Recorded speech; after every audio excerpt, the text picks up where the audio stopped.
Supermassive Games has been making a very specific type of game for over a decade.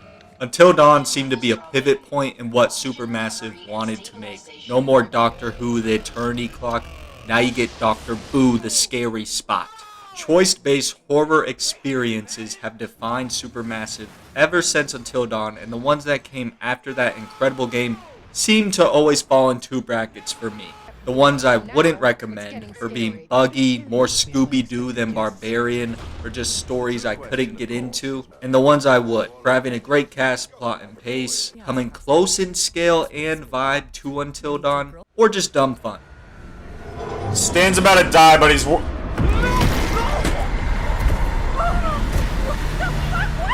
You might have noticed that out of the 4 Dark Picture games, I would only really recommend one. I find them too short and small scope to ever get me invested, besides House of Ashes. Well, here in Season 2 of the Dark Pictures, they've done a couple changes to the format. Setting-wise, this is the most unique by far when compared to any other one of the Supermassive horror games. Where all the others lean on modern day, Directive 8020 takes us far into the future. Directive 8020 is the first time in a tad bit that Supermassive is trying to shake up the formula. But do these changes result in a better game? Well, partly. But I'll discuss that once I'm done slorping on my glorping.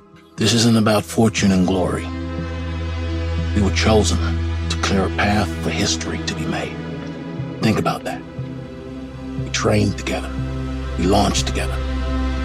We execute the mission together, and we return together. It's not about what we do here. It's about what we learn.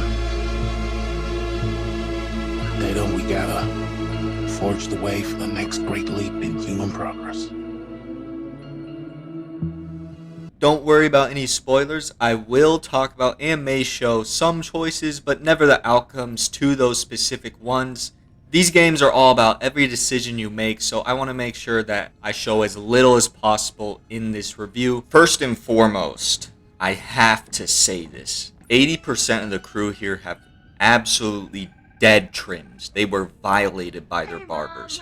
Now, I'm not going to put them out on blast. I don't want to call any members of the crew out, but those ones with the dead trims know who they are. To less important matters, the story. In Directive 8020, you play as the crew on board the ship Cassiopeia. You're surveying the planet Tau Ceti F in the hopes of colonization. Now, don't ask me why they thought this planet was a good spot. I get they did the testing and all that. This wasn't a blind date, but let me just say, while Tau Ceti F looks beautiful, it also looks absolutely abysmal to live in. The cast here brings a tonal shift from the less informal characters like the camp counselors of the quarry or the friends going on a trip for a holiday in Manamadan. This is a cast of highly skilled people on a mission to colonize. I would say this cast is the most similar to House of Ashes in tone. It's not a bad thing, but if you're expecting characters like Mike, Emily, or Jessica from Until Dawn, that's just not the vibe of this game at all, and it wouldn't make sense for it to be. That doesn't mean there isn't group conflict, as like all these games, there comes a point where it feels like everyone is either pissing their pants,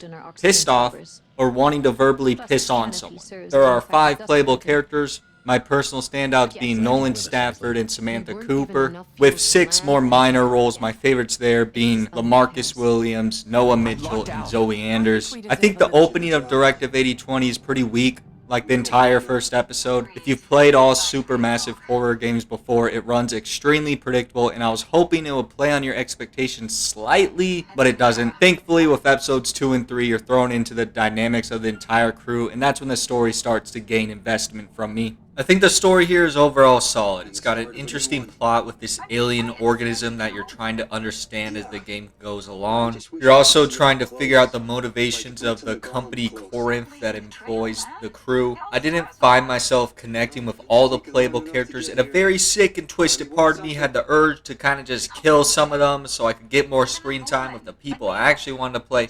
But I'm not an evil bastard, so I didn't do such a heinous act. Pretty much every non-playable character I thought was well fleshed out, and practically all of them I came to like. The only one I didn't was LaMarcus, but that wasn't his role. He was the group jerk. And sometimes the group jerk can turn into like a goofy, evil guy in these games, but LaMarcus felt like a realistic dickhead type of evil that fit right in line with the tone of Directive 8020. For me, the story did peak a little early. I'd say like episode 6 was when I felt the most invested in what was going on. Episodes 7 and 8, I was never stressing much on the decision side of things. There was too much stealth at the end and too little time spent with the several characters I was on the ride with. I would say Directive 8020 was predictable when it came down to sussing out characters on whether they're alien or not, but the overarching story did offer some very fun twists that shake things up until the end.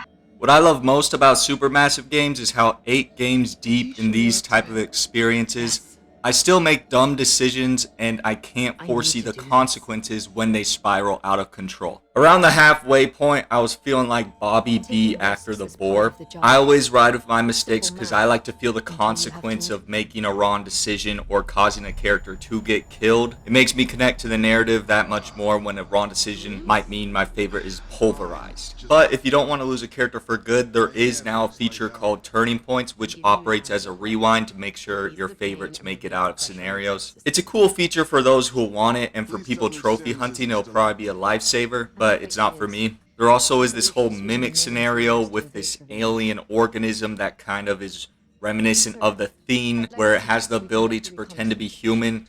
But outside of one scenario, I never really questioned whether I was dealing with an intruder seriously. It kind of feels like the game pretty much tells you straight up whether you're dealing with an imposter or not. Like, it's very easy to tell a lot of the time. And as someone who played LA Noire, I am ass at deducing stuff in games. Here it was fairly obvious in pretty much every scenario. This time around, on the gameplay side of things, Supermassive took inspiration from games like Soma, which was specifically cited by the creative director Will Doyle. Strong influences.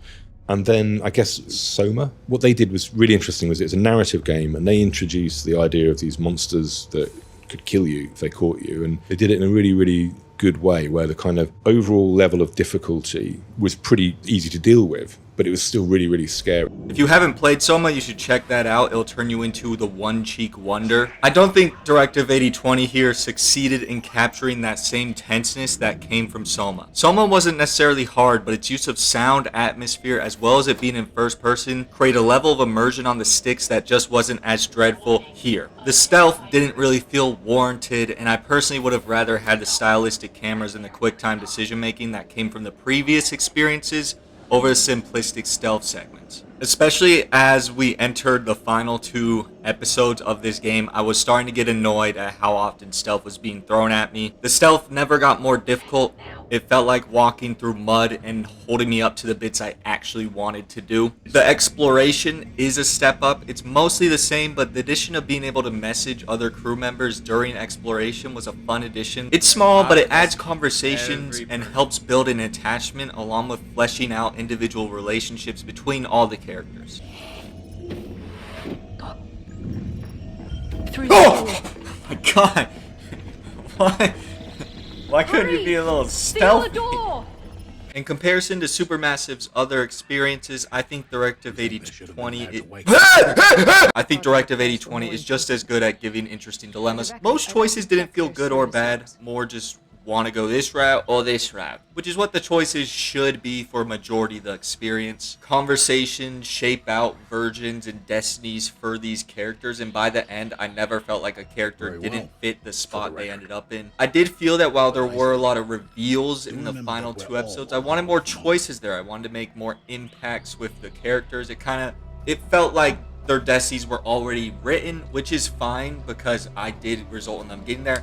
I just kind of felt like I was waiting for a couple more key decisions towards the end. I played on the Pissmaster Pro 5 and had no glaring issues. I'm happy Supermassive decided to delay this game, because if that means it'll be released in this state rather than the Devil in Me, that's perfect. I did feel a slight discrepancy in like a character's reaction given the situations. There's a scenario where you're at risk of getting ejected and floating into space, and the reaction felt very, like, I don't know, flat. And this character isn't one to have like a freak out or anything, but in this scenario it just kind of sounded like the actor wasn't informed of how severe the situation was. Shut the airlock! Isaac, are you in there? Stafford, seal the airlock! Also, I would just recommend, if you don't want this game spoiled for yourself, do not look at the trophies while you're playing the game, and also don't look at the turning point episodes as you're going through them, because they'll show a whole chart and that can kind of spoil things. But as far as trophies, there's pretty big spoilers in there, and for some reason, they're not ones that they decide to hide. For me, by the end of Directive A20, I found it landed in the upper half of the supermassive horror games, and I find it to be a good start to the second season of the Dark Pictures. Even if I think adding gameplay elements like stealth didn't really improve upon the formula, if it got expanded upon with their next entry, I wouldn't be as annoyed in that game as I was here with it. Pretty much, if these type of games are what you like, then I think you'll exit Directive 8020 satisfied. If you played them before and didn't enjoy the narrative focus, then you won't be won over. And if you've never played them before, I would recommend House of Ashes or Until Dawn as a starting point before checking out this one. I'll end on a quote: "If you give too many directives, then the task won't be done until 8020. Let's keep moving. Oh, what about this? That's leaking, bro. He once told me this. I mentioned that.